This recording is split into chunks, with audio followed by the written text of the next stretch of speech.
Welcome back to the channel. Welcome to another video tutorial. In this video, we're going to talk about including files.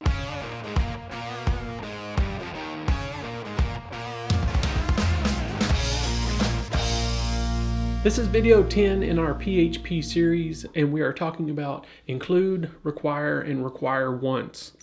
And in the last video, we talked about functions, and now we need to build a page that holds our functions and include that on the page that we're working on. So let's get started. So here on the ideapro.io site that we use for testing and demos, we are going to create a whole new page because we want to get off of this. This is actually built inside of WordPress. So we're going to close this and we're going to create a whole new page to work from. All right. So we're going to create a new page and we're going to save that page, and we're going to go outside of WordPress. We're going to go back to our public HTML and we're going to create a new folder, and we're going to call this includes as the folder. And then we're going to create a page called index.php. So index.php is the default for the PHP server. Whenever you load a folder, a website or a folder, and it just has a slash at the end of it, it's going to look for an index.php file and run that PHP file. All right. So we've created that index.php file here. So ideapro.io/includes. So see how we have that slash after it? It's going to find this file, and we can say welcome. And we're going to refresh, and now we have welcome up here. So now if we look at the view the source, we have just a blank page that says welcome. Now we can just do PHP straight from here, and it will load in the browser without any problems. Okay? So I'm going to save that. We're going to make some PHP tags here. Now, we created in the last video, we created a function called show names, or show name. And then we called that function name is equal to, let's say John. And then we called that function underneath here that said show name. And we called name. And so in the last video, I showed you how to echo out, which prints it to the page, or return that function. So if we say echo name, and we have to include that name here. So now we're going to show, it's going to show John. So we want to return that. And if we show that now, it's going to be blank because we're not doing anything with it. So echo show name, now it's going to show John. So now we're going to take that function and we're going to put that function on its own page. Okay, so we're going to create a new page, and just for purposes of this video, we're going to put this functions.php page into the same folder as our index.php page. So we're going to save this, and we're in this includes folder, and we're going to call this functions.php. Now you can name it whatever you want. You could say myfunctions.php or sitefunctions.php, but we're just going to call it functions.php. We're going to hit save, and now we're going to open up some PHP tags here. We're going to come over and we're going to copy this function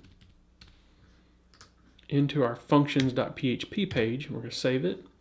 And then we're going to save this page here. And we're going to come back over here and we're going to refresh this page, and the page is not working. And the reason why is because we're calling a function that does not exist on this page, because we're not pulling this functions.php page into our page. So now here at the top, we can say include functions.php. So now we can come back over here and we can refresh. All right, and now the function works because we've included that functions.php page here. Okay, so if this functions.php page was in its own folder, you would put that folder name. Let's say we had a folder name called function inside of our includes folder, then you would have the function folder inside of includes folder, and then functions.php inside of that folder. But we just have it in the root, so we're just going to do that. If functions, let's say this index.php is in the includes folder, but our functions.php file is in the root of the ideapro.io domain, then we would just need to do a .. or other ways of pulling in that directory, right? So, but it's in the same directory, so we're going to say functions.php page. So now we've got that page and it works, okay? So now we have our functions.php included, and let's say that this is a really extensive page and we've included a header and a footer. Let's actually do that. So let's include a header.php file, and then let's come down here and let's include a footer.php file. Okay, then we go over here and we refresh this page, and it's going to work because the include, it's going to give us errors if we had on error reporting, but it's going to work because it says, oh, include this page, and oh, it doesn't exist, so we're going to go ahead and run the rest of the code. So what we need to do though is, because this would cause warnings in the background, we need to create a header.php and a footer.php. Let's create a new header.php file, and we're just going to save that as header.php, and then we're going to create a new footer.php and save that as footer.php. So, and we left header.php and footer.php here in the page. So now if we reload this, now we have header.php, John, footer.php. So now we've included a header and footer file. So in this header file, we could put in a div, right? And we could do a style, just for example, background color of yellow, and say this is the header, and then we come over to the footer and we could do a div here, and we could say this is the footer, and we could come up here and do an inline style of background color is blue. Okay, so now we have our header and footer, and then we have John in the middle. So now we've included a header and footer file into our page. Now we can take this functions.php page and remove it from here and bring it over to our header file, and above here open some PHP brackets and say functions.php, because we're including the header, and then the header includes the functions.php page. All right, so then come over here and refresh, and everything still works. Okay, so now we've got our functions file in a totally different file. It's included in our header, which we may go in there and include other files inside of that header.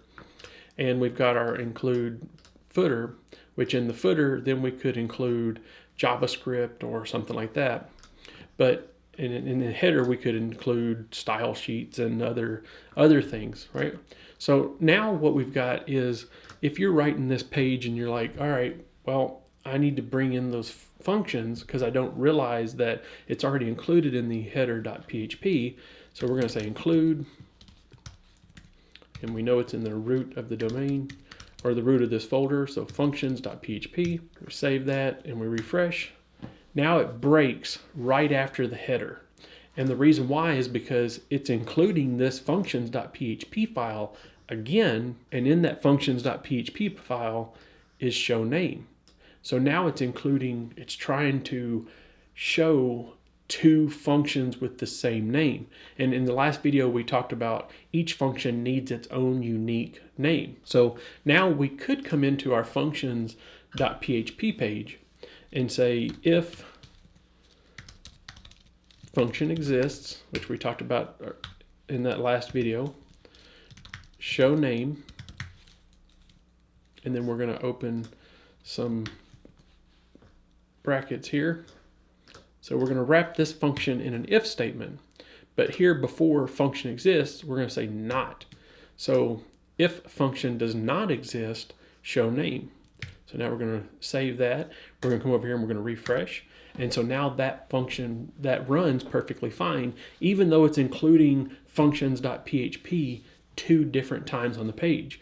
And the reason why that is because the first time it includes functions.php, that function doesn't exist. So it registers that function. And then the next time it includes function.php, it sees that function, that show name function already exists, and it doesn't run it a second time. So that's one way that you can do that and make sure that it doesn't overwrite or doesn't interfere with other function names. But that's not the proper way to do it. Okay, so what we're going to talk about now, so now we've turned that off. We've come back over here and it's not going to work. It's going to stop because it sees 2 of the same names here. So now what we want to do is we want to come in and we want to say require once. And what require once does is it says, oh, it's already seen that functions.php page is included, so it's not going to include it again. And it's safe to do that on the header file too. So we're going to say require once. So now we save that. We come over here and load the page, and we're bringing in functions.php if it's not already been included. So, and you can do that with the header and footer too, because if something happens, you've written some code and you're like, oh, I need to include the footer, but the footer is already included with another page, then you can go, oh, now I've got double footers, right? But you could say require once. And so then it's only going to include that footer one time, okay? So require once is very handy. Include works really well if you're building a template for a site, and you know that for sure that you're not going to include that file again. Require once gives you the ability to include it again if you need to, but it automatically cancels out if that file has already been included. All right.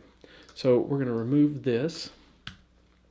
And we're going to remove this, and we can leave require once there, even though we're not requiring it, we're not bringing it in anywhere else. Our page is still going to load because it says, oh, it doesn't exist, so it's going to include it. So now we've got our header included, we've got our footer included, and now we want to talk about require. And so require, here we can say require functions.php, right? So now if we come over here and we do that, it's going to break. And the reason why is because this require once on the headers.php up here has already run because of the order that it's at. So it's already been required once. Now we're going to say require, and it's going to break because it sees that same function name twice. And it's going to say, wait, this function already exists. And so it's going to break the site. Now, if we said require and we said just function.php, it's breaking the site again. And the reason why is because function.php doesn't work. And the reason why you would want to use that is if something happened that you wrote some code where it required another page and that page didn't exist, then you would want that function to stop. So that's the include, require once, and require. In the next video, we are probably going to put all this together and build one kind of a template page. And this will help us if you decide you want to use WordPress or another CMS to build out a template. You can use includes and stuff in that template to be able to pull in a header and footer and separate those files. And what's great about building those, it's like functions, where we talked about functions. You know, you write functions so that you don't have to rewrite that same code over and over and over. Same thing with the header and footer. If you want to change that header on one page, you don't have to change it on every individual page throughout the site. You just go change that header.php file, and not have to change every page in the site. So I've seen in the past, we pull up a website and we open up a page and it's the about us.html page, and the header is literally in the HTML page and the footer is in the HTML page, and you want to add a link to the footer of the site, and the owner of the site's like, oh yeah, you got to go into every single page and add that footer, or change the copyright. You have to go to every page on the site and change that copyright instead of it being included into one file and then bringing that file in on every page. All right. So that's all I have for this video. Thank you for watching. Hit that like button if you like this video. Subscribe, leave me a comment, and I will see you in the next video. Thanks. Echo out.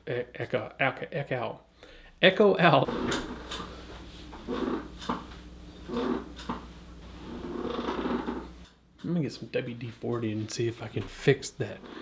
Don't want it to make that sound. Channel, welcome to another video tutorial. Don't rub my hands because it sounds crazy in the video. We're gonna make another video. In this video, we're going to talk about, I forgot.